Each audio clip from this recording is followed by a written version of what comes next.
सोमवार व्रत की कथा। बहुत पुरानी बात है। एक नगर में एक धनवान व्यापारी रहता था।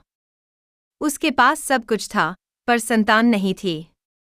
वह और उसकी पत्नी भगवान शिव की पूजा करते, व्रत रखते और प्रार्थना करते कि उन्हें एक संतान प्राप्त हो। कई वर्षों तक पूजा के बाद एक दिन भगवान शिव प्रकट हुए और बोले, तुम्हें संतान की प्राप्ति होगी, परंतु उसकी आयु केवल 12 वर्ष होगी। व्यापारी और उसकी पत्नी ने सहर्ष यह वरदान स्वीकार कर लिया।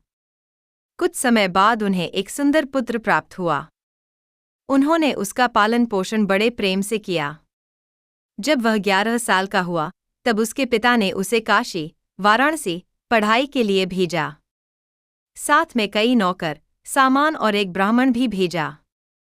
रास्ते में जब वे एक गांव पहुंचे तो वहां एक राजा का विवाह हो रहा था।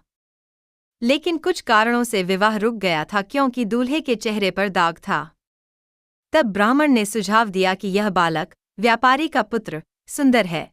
थोड़ी देर के लिए इसे दूल्हा बनाकर विवाह करवा दो, फिर असली दूल्हा आ जाएगा। विवाह हो गया, लेकिन असली दूल्हा आने पर राजकुमारी ने मना कर दिया। वह बोली, मैंने जिसे वरमाला पहनाई है, वही मेरा पति है। राजा ने उस लड़के को रोक लिया। अब लड़का वहीं रहने लगा। कुछ समय बाद जैसे ही वह लड़का 12 वर्ष का हुआ, उसकी मृत्यु हो गई।